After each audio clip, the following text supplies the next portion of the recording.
Hi friends, आज बात करते हैं पीएफआरडीए के बारे में। PFRDA means pension fund regulatory and development authority. अब इसकी जरूरत क्या है, क्यों ये इतनी इंपॉर्टेंट है? ये भी फाइनेंशियल सेक्टर की एक रेगुलेटर है। आपने हमारी रेगुलेटर्स की श्रृंखला अगर नहीं देखी है तो हमारे चैनल पर देखिए।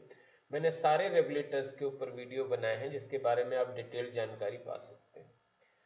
मित्रों, पीएफआरडीए का बैकग्राउंड बताता हूं।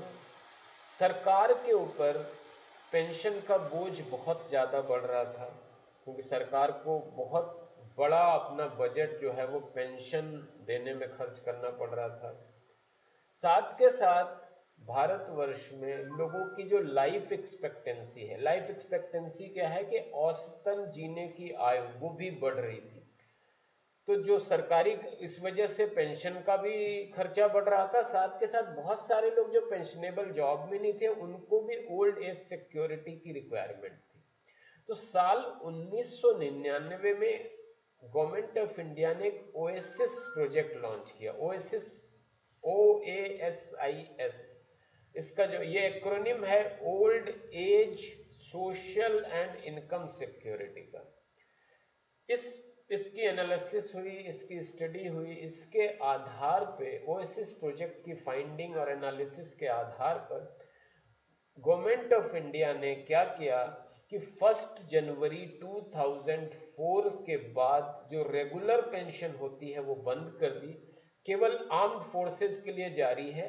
बाकी सभी जितने भी गवर्नमेंट जॉब्स हैं, चाहे वो सेंट्रल गवर्नमेंट के हैं, स्टेट गवर्नमेंट के हों या पब्लिक सेक्टर, इनमें से कहीं पर भी एक्सेप्ट आर्म्ड फोर्सेस ये जो रेगुलर पेंशन है वो बंद कर दी गई। उसकी जगह 1 जनवरी 2004 से एक एनपीएस लॉन्च कर दी गई। एनपीएस माने न्यू पेंशन स्कीम। अब चूंकि नई पेंशन आने वाली थी तो इसलिए इसके लिए पेंशन फंड्स को मैनेज करने के लिए, चूंकि ये कॉन्ट्रीब्यूटरी पेंशन थी, लोगों की इनकम से पैसा कटता, जो इकट्ठा होता, तो वो फंड्स को इकट्ठा करने की जिम्मेदारी, उन फंड्स को सही से इन्वेस्ट करने की जिम्मेदारी जिसके भी ऊपर होगी, उसके रेगुलेशन और मैनेजमेंट का क्वेश्चन शुरू हुआ। तो शुरुआत में गवर्नमेंट ने एक गवर्नमेंट ऑफ इंडिया रिजोल्यूशन के तहत साल 2003 में एक अंतरिम पीएफआरडीए, अंतरिम pension fund and regulatory and development authority establish कर दी। उसके बाद साल 2014 में पार्लियामेंट में एक एक्ट पास किया गया। एक्चुअल एक्ट 2013 में पास हुआ, लेकिन इसके बेसिस पर जो इम्प्लीमेंटेशन था वो 2014 में हुआ। तो 2014 में पीएफआरडीए को स्टैब्लिश किया गया बेस्ड ऑन पीएफआरडीए एक्ट। तो साल 2014 में पीएफआरडीए यानी pension fund regulatory and development authority existence में आ गया। अब बात करते हैं कि इसका इतना महत्व क्यों है।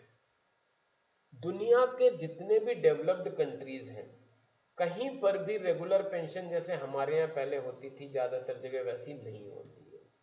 वहां हर जगह कॉन्ट्रीब्यूटरी पेंशन का कॉन्सेप्ट है।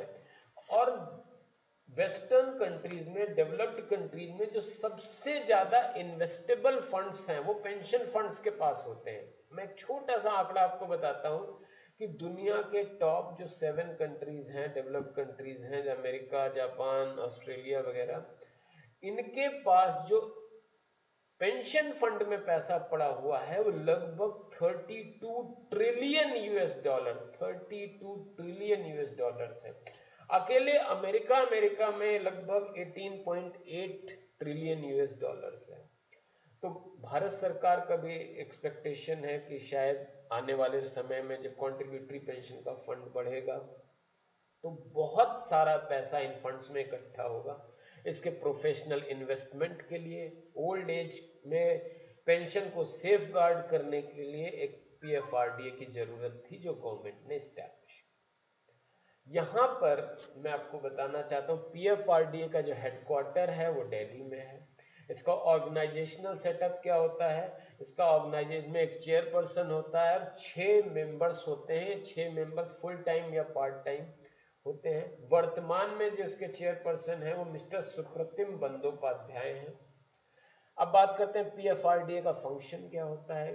इंडिया के अंदर कोई भी पेंशन फंड हो, चाहे वो गवर्नमेंट लॉन्च करे, चाहे गवर्नमेंट कंपनी लॉन्च करे, चाहे स्टेट गवर्नमेंट लॉन्च करे, चाहे पब्लिक सेक्टर यूनिट लॉन्च करे, कोई प्राइवेट ऑर्गेनाइजेशन लॉन्च करे, किसी भी तरह की कॉन्ट्रीब्यूटरी पेंशन स्कीम जहां फंड काटा जाएगा, जहां पे फंड कलेक्ट किया जाएगा, जहां उस फंड को इन्वेस्ट किया जाएगा और उसके माध्यम से पेंशन दी जाएगी, इस पूरे प्रोसेस का जो फुल रेगुलेटर है वो पीएफआरडीए है।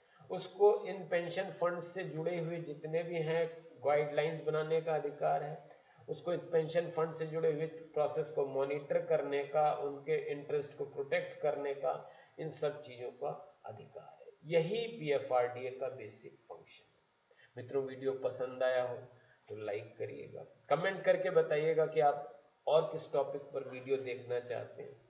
चैनल जरूर सब्सक्राइब करिएगा, साथ ही के साथ बेल आइकॉन दबा दीजिएगा, जिससे आपको रेगुलर बेसिस पर हमारे एजुकेशनल वीडियोस का अपडेट मिल सके। मिलते हैं अगले वीडियो में, तब तक हंसते रहिए, खिलखिलाते रहिए और मस्त रहिए।